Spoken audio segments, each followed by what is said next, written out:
we're going to look at weldability. And weldability comes up a lot of the time. It's a really important consideration on how much control, how much preheat, how much care, how much cooling time we're going to need for a weld not to fail. So weldability is that how much control do we need? It's connected very closely to the material's hardenability. So how hard is the heat affected zone going to be within our completed weld? And that in turn is connected to the carbon equivalent value. And the CEV is the influence of the carbon and all that alloying content we have within the steel. So every steel, especially the carbon steels, have different CEV values because they all have a different amount of alloying content. And the ones which have a higher content tend to have more hardenability, so the weldability drops. And that's roughly how they're all connected. So what's the effect of carbon? Well, here I've got a very simple graph, and I've purposely removed any percentages of tensile levels from this because I just want this to show a trend. Okay?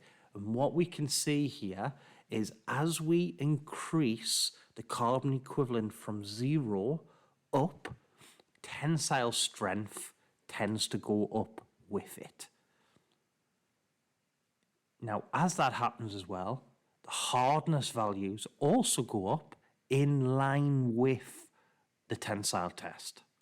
Now, you can see here and on the last slide that at around the 0.8 to 1% carbon equivalent mark, we actually start to lose our tensile strength.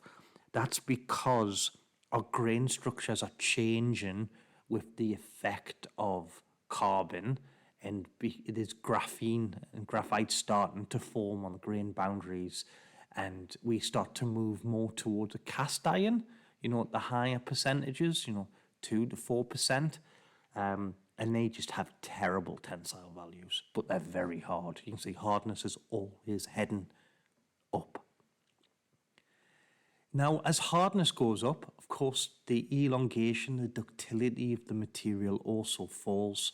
So you can see there, it starts relatively well when it's just iron, but as we increase the carbon content or the carbon equivalent value, when we get to about that 1% mark, we've basically got zero elongation.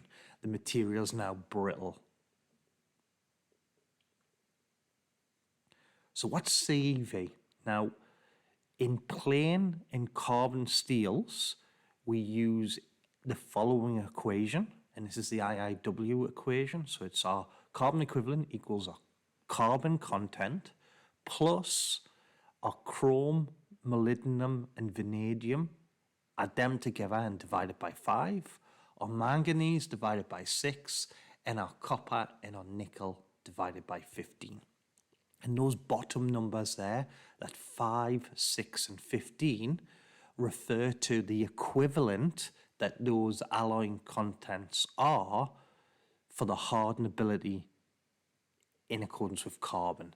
So chrome, moly, and vanadium have 1/5 the effect, manganese 1/6, and copper and nickel a 15th. Now that's great, like I say, for plain and carbon manganese steels, but for high strength microalloyed steels and chrome mollies, it's not really enough. We're not accounting for everything in there, and that has a much longer equation.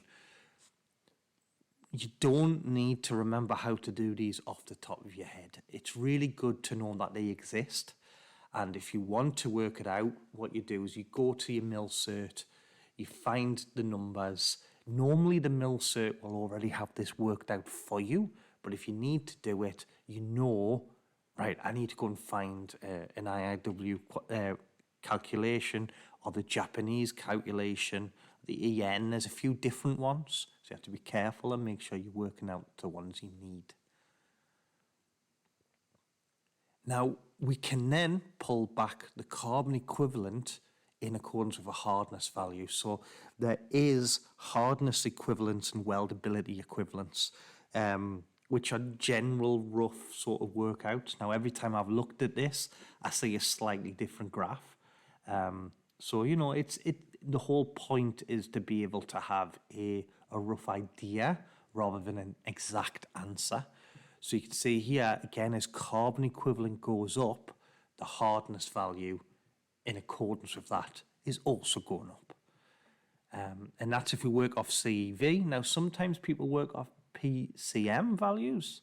So here it is, and you can see a similar type of thing. As the PCM goes up, the hardness is also going up.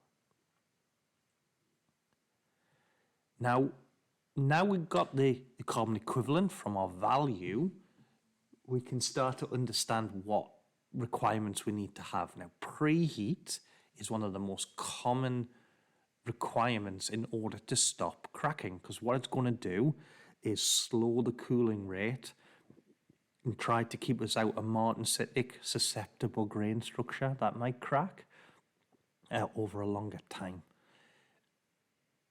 Generally, you can see from this chart here, we've got the lower end CEVs have excellent weldability or very good, where preheat is either not required or it's recommended, but it's not essential, up to good and down to poor, where preheats are definitely needed.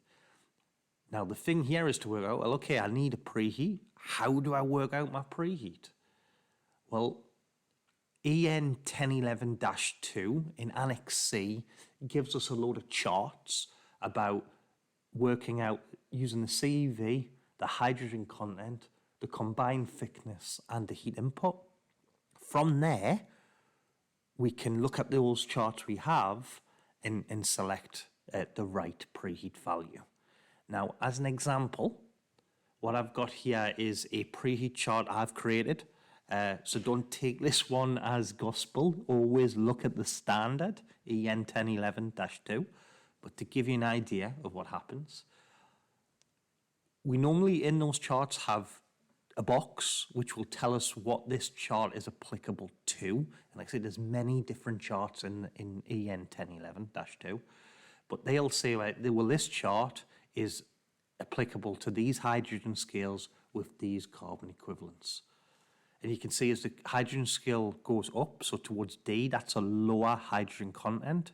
So the CEV can be increased because we're not dealing with as much hydrogen there. We also need combined thickness, which you can see going up my y-axis there. So the combined thickness is the total material that we're welding with. So if I'm welding 10 millimeter in a butt joint, that's 20 millimeters because I've got two thicknesses coming in. If I'm welding that same 10 millimeters, but in a fillet weld, then it would be 10 times 3 material thicknesses, so 30 millimeters. We also need the heat input along our x-axis there, which is always in kilojoules a millimeter or kilojoules an inch, you know, but we'll work in millimeters. We're sensible people here. So going along the bottom, heat input, and then on the graph itself, we will have a variety of different lines. Like I say, this isn't everything that's in the main standard. This is just to give you a feeling of how this works.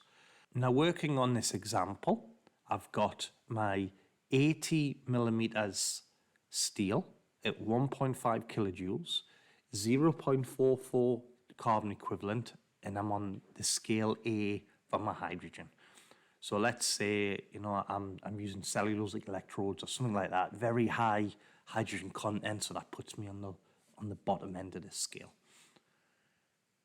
What I'm going to do is say, well, I'm welding 80 millimeter steel, so my combined thickness is 160, and my heat input is 1.5 kilojoules. So I'm going to plot that up there to this cross, and that's going to give me a minimum preheat of 125 degrees. So you try to take the one to the left of the value. If you're very close to, say, that 75, well, you might want to play with it. You might want to see, but, you know, in general, take the one to the left.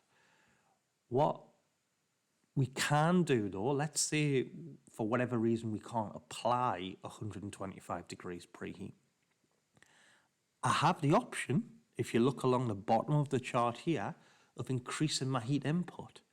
So at that material thickness, if I was to put a heat input of 5.5 kilojoules a millimeter into my material, we would move that X all the way to the right and be at 0. Now, 5.5 kilojoules is a very high heat input, and that might have other potential issues with mechanical properties.